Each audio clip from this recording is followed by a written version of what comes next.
رسول کریم صلی اللہ علیہ وآلہ وسلم نے فرمایا، قیامت اس وقت تک نہیں آئے گی جب تک مال و دولت کی فراوانی نہیں ہو جائے گی،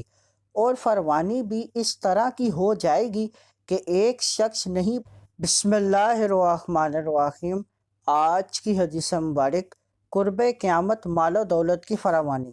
صحیح مسلم حدیث نمبر 157۔ حضرت ابو ہریرہ رضی اللہ تعالیٰ عنہ کہتے ہیں کہ رسول کریم صلی اللہ علیہ وآلہ وسلم نے فرمایا، قیامت اس وقت تک نہیں آئے گی جب تک مال و دولت کی فراوانی نہیں ہو جائے گی،